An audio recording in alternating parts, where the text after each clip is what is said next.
The Valencia era, the quiet overachiever.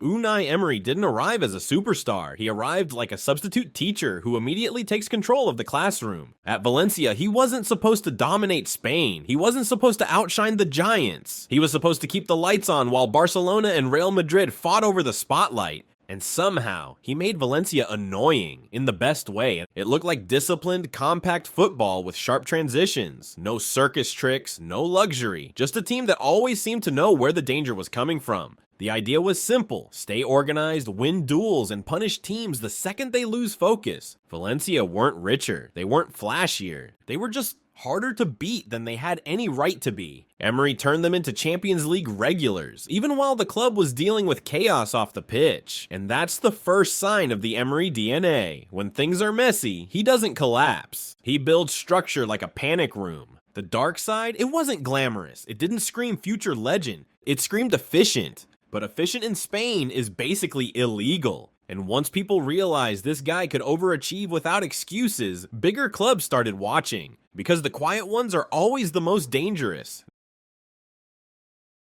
The Spartak Moscow era, culture shock football.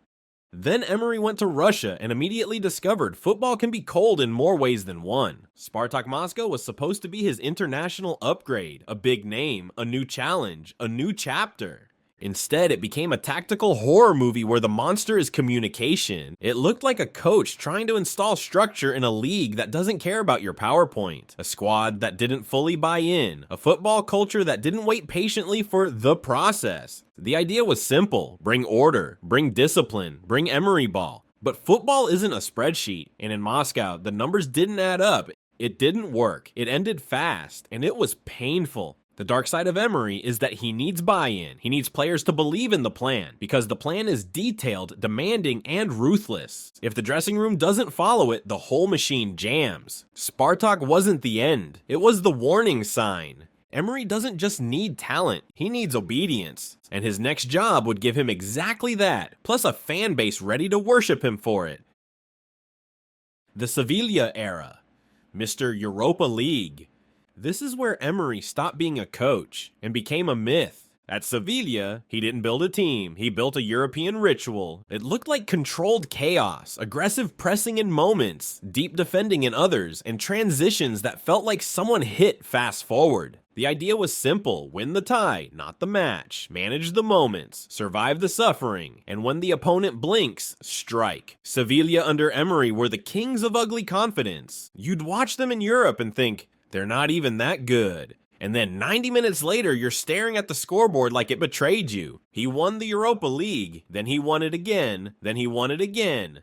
3 in a row. That's not luck, that's not vibes. That's a manager who understands European football like it's his native language. The secret weapon was adaptability. Emery could switch shapes mid-game, change pressing triggers, alter build-up patterns, and make your best idea look like a stupid idea. The dark side, the league form was never as dominant. Sevilla weren't built to win Spain. They were built to win Thursday nights like a religion. And that's what made it terrifying. Because Emery wasn't trying to be the best coach in the world. He was trying to be the most prepared. And once he became a European specialist, the biggest club in France decided they wanted the cheat code.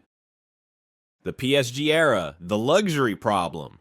PSG hired Emery to do the one thing money can't buy: control. Because PSG didn't need a coach to win League One. They needed a coach to win Europe without panicking. It looked like a man trying to bring structure to a squad built on celebrity physics. The idea was simple: make them a team, not a highlight reel. Add pressing, add discipline, add repeatable patterns. And to be fair, he won trophies. But PSG is not a normal job. PSG is a social experiment. You're not just managing footballers. You're managing egos, branding, pressure, and a fan base that thinks losing one match is a crime. And then came the moment that followed Emery like a shadow. Barcelona, the comeback, the collapse. It wasn't just a defeat, it was a psychological demolition. Because Emery's football is designed to reduce chaos, to control risk, to manage danger. And that night, chaos swallowed him whole. The dark side of the PSG era was simple. His strength got flipped into weaknesses. His caution became fear. His structure became hesitation. His control became paralysis. And once PSG decided he wasn't the Champions League guy, he left with a reputation that felt unfair but very real. The narrative was brutal. Great coach, not elite.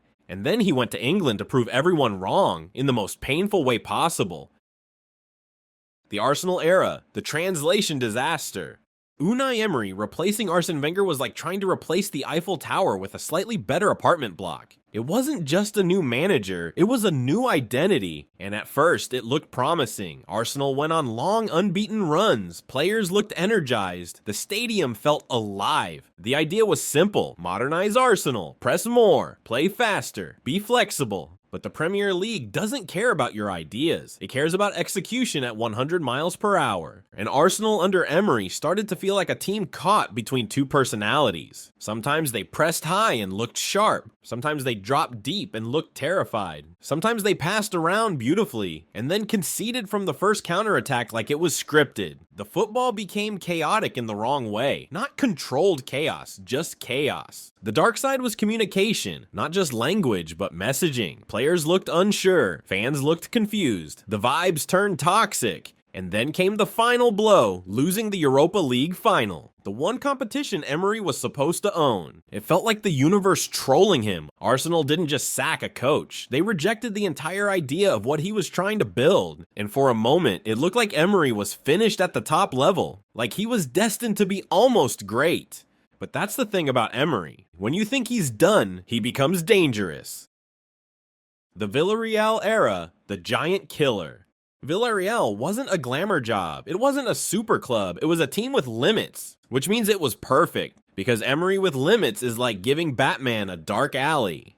It looked like tactical discipline with a knife in its pocket, compact blocks, intelligent pressing traps, and counterattacks that hit like a sucker punch. The idea was simple: you can have the ball, we'll take the chances. Villarreal under Emery became the most annoying team in Europe to play against. They didn't panic, they didn't chase shadows, they didn't lose their shape. They waited, and then they won the Europa League. Again. This time it wasn't just a trophy, it was revenge. Because he beat Manchester United in a final with Villarreal, a club built like a well-run underdog. And then came the moment that made everyone sit up. They knocked out Juventus. They knocked out Bayern Munich. Villarreal weren't supposed to be there. They weren't supposed to survive. They weren't supposed to outthink elite managers with elite squads. But Emery didn't need a bigger team. He needed a bigger plan. The dark side, the margins were thin. Villarreal couldn't dominate every week. They couldn't out-talent opponents. But in Europe, they could out-prepare them. And after that run, the Premier League came back again. Not to test him, to hire him. Because someone finally realized the truth. Emery isn't a failure at big clubs. Big clubs are just allergic to discomfort. The Aston Villa era. The tactical glow-up.